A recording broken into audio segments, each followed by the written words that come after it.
Hey everyone, this is Veronica. I'm a member of the QuiP team, and I am going to give you a very short tutorial on how to use our website to read one of our QuiP games. So we have our own built-in tool on our website that we use to present the games to the players and that the reader uses to run the game and read the questions and see the answers and score and all of that. It's all integrated. It's pretty neat and it should be pretty straightforward. It's pretty self-explanatory, but just want to walk you through it so you're comfortable with how to use it before you get started. So I am going to share my screen here so you can see what it looks like.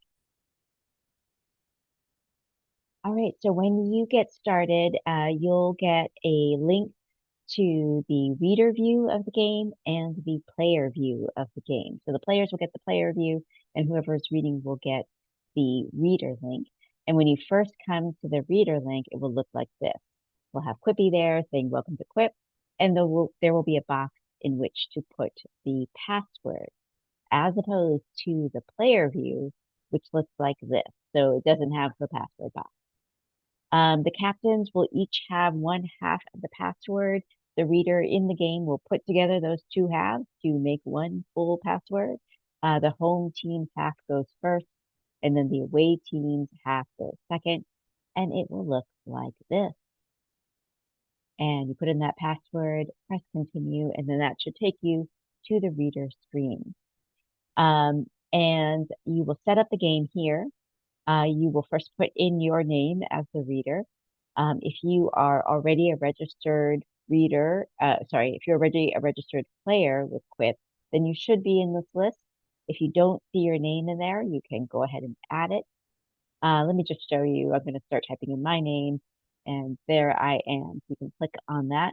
But if for some reason you are another Veronica and you are not seeing your name on here, you can type out your full name and then click on Register New Reader, and that will register a new reader. Obviously, try not to add too many extra names. If you can find your name on the list already, that's great because then we won't junk up the list too much. Okay, here, this is my name. I'm going to add me. And then I picked two teams kind of at random here to be our sample teams. And when I click on the select player, you will see the registered team members for that team. So we know who's registered on which team, and we know what the game is. That game link that you got is specific to this match. So that's why we know what the teams are. And I'm going to go ahead and click on select player. And since this is a fake game, I'm just going to go ahead and pick the first three here. Same thing over here for the away team. Pick people. And let's say they've got a player who is playing their first game and isn't officially registered yet. That shouldn't happen very often, but if that does happen, you can go ahead and type in their name. Let's say my cat Leonard, who's playing. And then you would click register new player and you click on Leonard, which I'm not going to do right now because that would actually add my cat Leonard to this team. I'm not going to do that. Pick someone who's actually on that team. All right. Um, this is a good time when you're setting up the reader, when you're setting up the game and you're getting all the players in their seat order, um, to remind the players that they need to pick a captain. So in addition to picking seat order for the players who are present, they also need to pick a captain. And that captain's responsibility will be calling on other players when a question gets asked.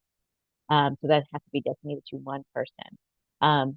Saying, we don't actually record who the captain is, so it's not like actually in this form, but reminding people to pick that captain will just remind them that they have a captain. And if anyone has any questions about the rules about passing, that would be a good time to address that. Okay, so as soon as I hit start match, we will see the game board. So I'm going to click start match. And just to show you what it looks like for the reader, I'm going to click over to the reader view. So now the readers are no longer seeing QuiPy, they're just seeing a blank board with their names and their team name.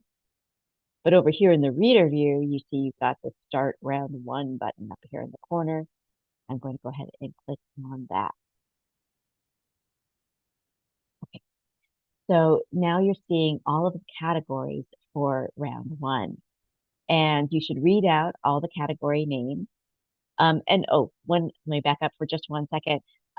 One other thing that you should do, at least for the first several weeks of the games, while everyone's still new, is read the QuiP rules script. So we have the script that we share with all the readers, and it's just the rules for the game. So this first section you would read before round one. Um, and even if people have played before, it's a good idea to read it again just in case anyone needs any clarification. And also, um, we remind folks that we do adhere to our quick code of conduct and remind people gently that they should adhere to that code. And also, if they have any issues, they should contact us. We have separate rules here for round two, and I'll get to that when we get to round two. So open that up and read that out. It only takes a minute, so it doesn't slow down the game that much. Okay, so back to the game board. So again, this is the reader view. Just to show you this is what the player view looks like. They've got the categories, but of course they cannot click on anything. But you can click on things as the reader. So let's say uh, Ajay is going first, and Ajay picked sports nicknames for 20. Let's go ahead and click on that so you see what it looks like. The clue comes up, you read it out loud, and then you click start. So, sports nicknames for 20, Marvelous Marvin Hagler was considered one of the four kings of what sport? Technically, Marvelous is no longer a nickname, as Hagler, annoyed at announcers who wouldn't use it, had it added to his legal name. As soon as you finish reading the last word of the question, click the start button, and that will set the clock for 15 seconds. That means that whoever's playing has 15 seconds to answer on direct. At 5 seconds, prompt them and let them know they just have 5 seconds left. At zero, say, I need an answer. And if they don't answer right away, go ahead and mark that as a no. As soon as they say no or pass, it will go to the other team members. So you could, whoever's captain will designate one of the team members to answer the question. And there should be no verbal consultation, no verbal indication by the players about, what they think the answer is, or, how many guesses they might have, or anything like that. Or they should just indicate by hand gestures what they know. So we use the 5 finger code like OQL does. So 5 fingers or a fifth means full confidence. I 100% know the answer to this question. And then it goes down from there. So five, four, let's see, three, two, one. And one is like, I can make a guess, but it's probably wrong. And if you really don't want to be called on, you can make some indication like, nope, not me. Um, and then the captain will choose who that should go to. And then that player gets selected. It's Calvin. And Calvin gives an answer, and Calvin is correct. So you would hit yes. And one thing you might notice is that clue was worth 20 quips, right? That was in the 20 quip row. But because it was not gotten on direct for the full point value, the point values half. So whether it's a save by another team member or a steal from one of the from someone on the other team, it's going to be worth half quick. In this case, 10 quick. That's what went to the team. And then it goes over to the other team. Their first player goes, their player in seat one. And Hans chooses, let's see, autoimmune diseases for 10. Okay. And then again, you read out the clue. Remember, you have to hit start as soon as you're done reading the clue. That starts the clock and, importantly for the reader, shows you the answer. So you can check the answer that the person has given you by looking at that answer line. Just to show you what this looks like on the player view, and you click over there. So they're seeing the countdown clock and, of course, not seeing the answer. But then as soon as you say yes and give them the credit for that answer, so Hans answers lupus, correct. They get their team gets the 10 points. And now over here in the player view, you can see that that same answer line appears for them. Great. So they can double check the answer and see what it is. All right. And just to show you what it looks like when it passes, let's do, oh, actually, you know what? Let's do a rebus. So as the reader, if you haven't already played this game or if you haven't seen the set, you won't know where the rebuses are because they're hidden. QuiP hides them.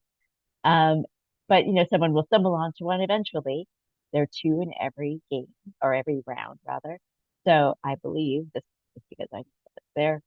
Click on that and oh look, it's QuiP. Yay! It's a rebus. And the rebus has a question, so go ahead and read that question. The name of what Thai curry paste is thought to be derived from an old Persian term for Muslim. And then you still hit start. Let the team players know, if they don't already, that they have 45 seconds to discuss as a team what they think the answer is.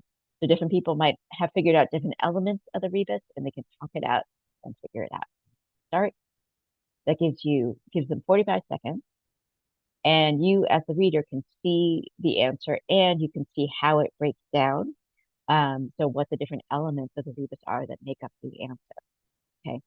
Now, the tricky thing with the rebuses is knowing when the team has actually answered because they're going to be talking a lot and they might even say the answer as they're discussing. But try your best as the reader not to jump in and say that it's right or wrong before they officially answer. So as you count down, I usually give a 10-second warning for the rebuses rather than 5 seconds for the direct. At 1 second or at zero, say, okay, I need an answer, and then get them to answer right away. And if they don't, then you say no. You give them a no and then pass it. But as they're talking and you hear the answer, hold off on saying anything.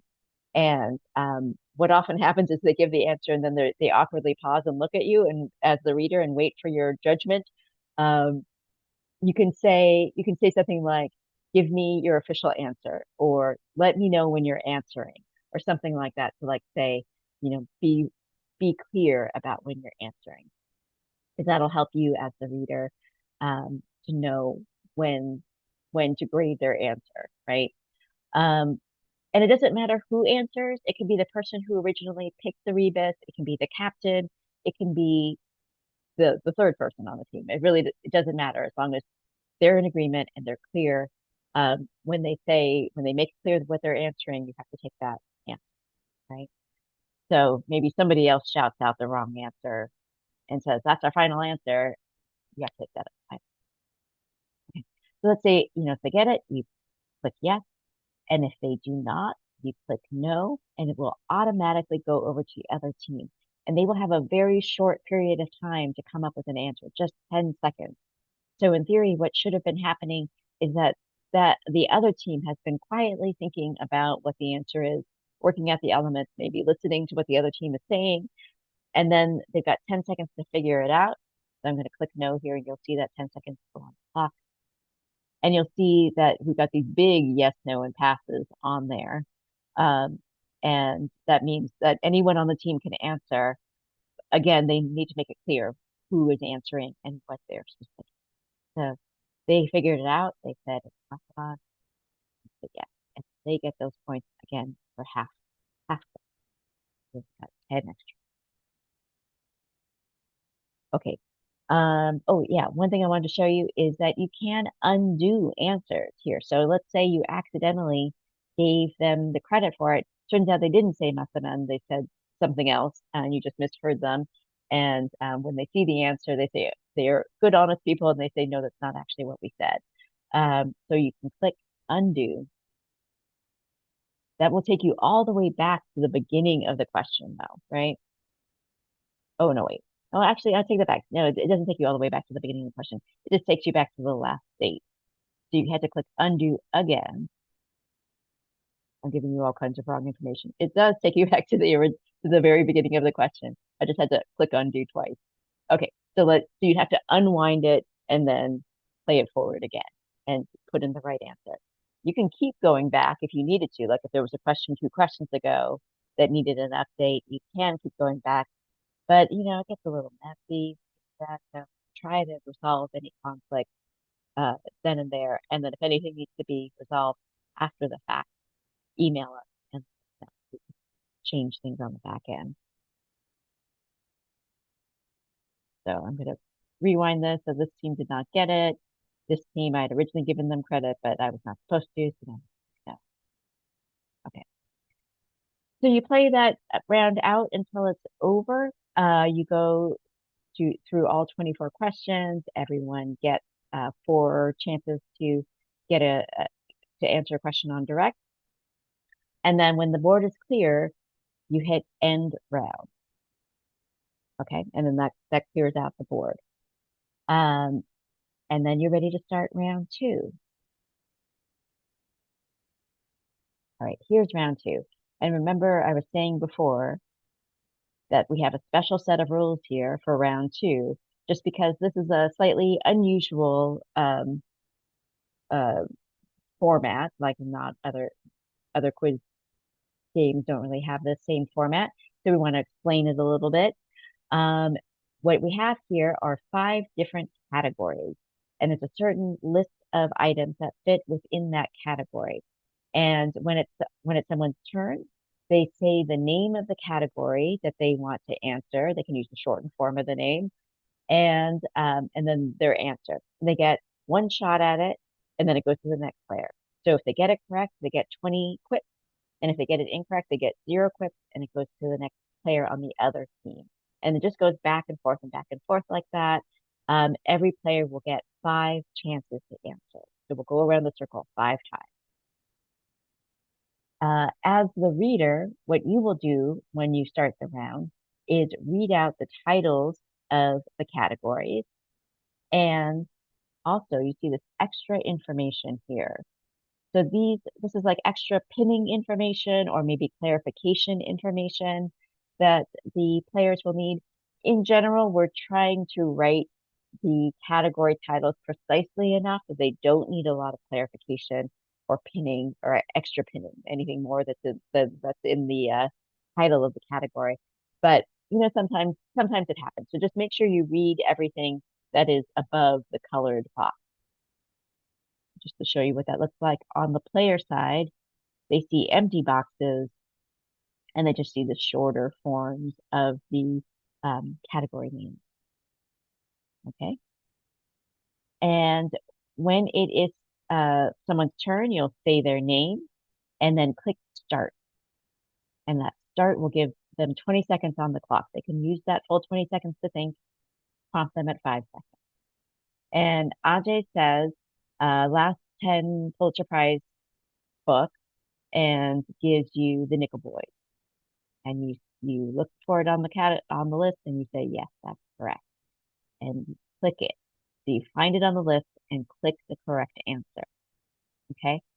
And this is what it looks like on the player side. So that's it. They just see the Nickel Boys. They don't see this extra information, which is just there for clarification for you if you need it. And a few things to note here. When you're looking for the correct answers, note that this list does scroll down more. So some of these lists can be a little bit longer, so make sure you're checking the full list, scrolling down to the bottom before you say yes or no. The other thing to note is that our system automatically alphabetizes these, but it's not very smart alphabetization. It's just going by, the first letter in the word. So you'll notice like here in Pulitzer list, we've got a whole bunch of the titles all sorted together because it's just looking at those first letters, TH. So those are a couple things to be aware of. Go slow, be careful when you're clicking on these, because if you click on a wrong one, so let's say somebody said the overstory for the Pulitzer Prize winner, but you click a little low and you click on the sympathizer instead. So now over here in the reader view, sorry, in the player view, they can see that it says the sympathizer. Nobody said the sympathizer, right? So that's unfortunate because maybe the next person was going to say that, but now it's been spoiled. So what you need to do if you accidentally click on an answer that nobody said is first of all, click undo because we need to take away because whoever answered would have gotten credit for that answer, right? And so we need to undo that and then click on the correct one. We actually said the overstory. I'll look back at the player view and see that the sympathizer went away. Now we have the overstory. And then just verbally let people know now that the sympathizer has been revealed, that one is no longer in play. Okay. And I'm sure people will remember or remind you if somebody says it anyway. So be careful because we don't want that to happen, that, it messes up everyone's game if a valid answer gets killed for no good reason. So for each of these categories, you'll see that there are almost all of them have more than six possible answers. So this number in the parentheses here at the end is the number of possible answers. But any list, how do I say this? The maximum number of answers for any list is six. So if somebody fills up one of these categories, or if everyone fills up one of the categories and you hit that six mark, that category will be frozen. We're going to try to force you into the other categories and not just stay in one category. So let me show you what that looks like as a reader. You're going to start for Calvin, and he says, Copperhead for Pulitzer. That's correct. Start for Lynn. She says less. That's correct. Mario says night watches. Isn't it nice of them to go in order like this? And then Matt says the Netanyahu's. And then that locks the list. How do you know that list is locked now? As the reader, you can see the other options have been grayed out. You can't click on them anymore. And then they've also gone weird and italicized. Over here in the player view, it's quite clear that that one's pulled down. It's actually like clearer on the player view than it is on the reader view, but that list is one last thing to note is, as you may have noticed when I was doing that scoring, um, pressing the start button starts the clock for the player, and you can mark them as a no or a pass, or you can give them a yes by actually clicking on one of these answers. So let's say Ajay says Ariana Grande for the voice. That is correct.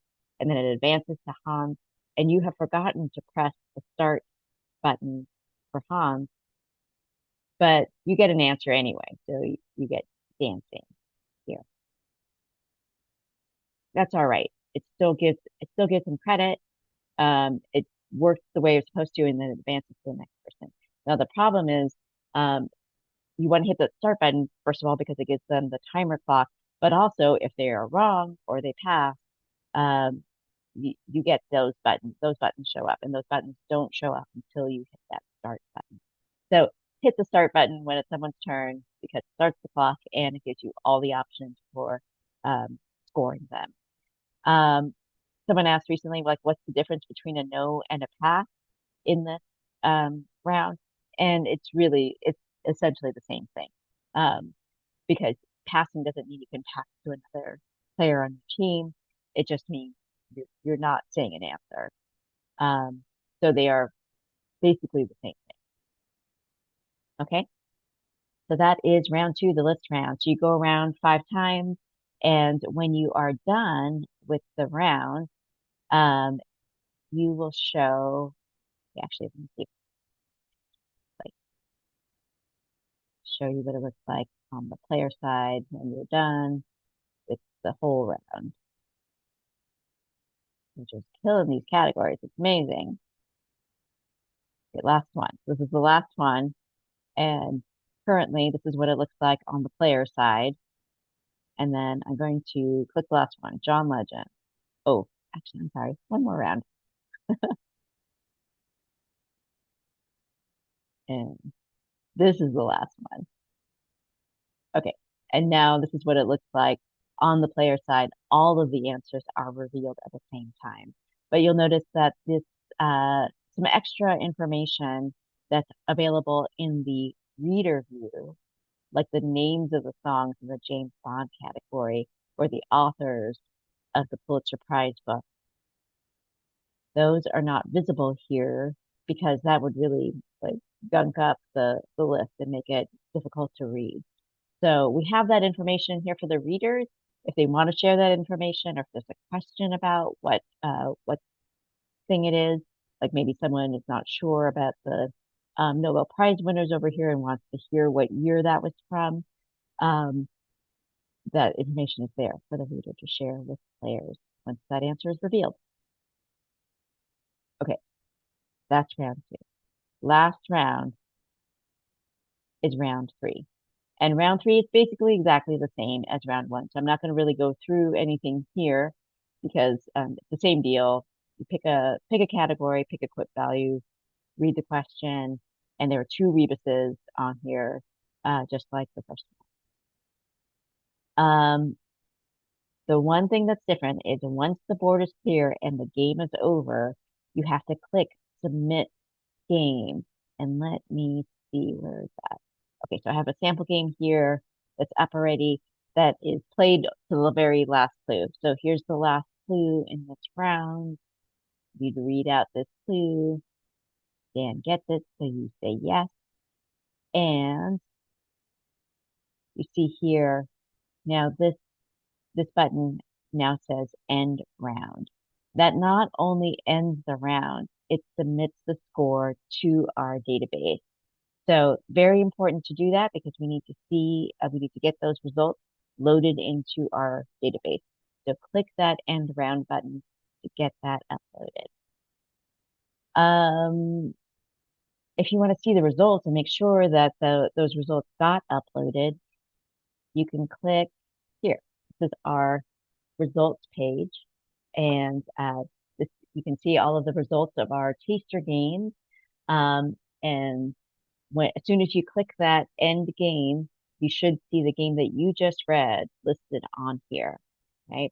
So you should see the names of the teams and your name as the reader, and the scores. You're probably hearing my cat meowing in the background. Okay, so that is how you read for QuiP. Thank you so much for volunteering to read. Thank you for being a part of our QuiP endeavor. There are more detailed rules about how to, judge certain answers, how to deal with any kinds of conflicts there might be in the game. If you see any violations of our code of conduct, um, how to deal with that, and detailed rules about gameplay. All of that information is on our website. So do take a look at that and encourage the rest of the team members to take a look at that. And then during the game, oh, that's an important thing I forgot to mention. During the game, if you have any questions, we are going to have our quick team members available, maybe QuiP too, available to answer questions during the set scheduled time. And we'll have shared Zoom meetings. So there will be at least one QuiP team member in that Zoom available to answer questions. So if you have something that's come up and you're not sure about, you can find one of us in the Zoom room.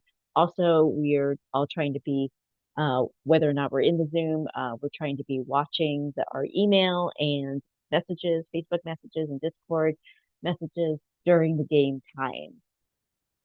So if you have something that needs resolution right away, you can reach us that way. Oh, and spares. So should you need a spare, if something goes awry and maybe you say the answer accidentally, that happens. We do have spares, and that will be something that you can get access to during the game by asking one of the team members, either in your Zoom or by messaging one of us, and then we will get you those spares. All right. I think that's everything. Reach out if you have any questions. QuiP is taking questions too, so she doesn't usually give answers. So. All right, have fun. Have a great season, everyone. Thank you so much.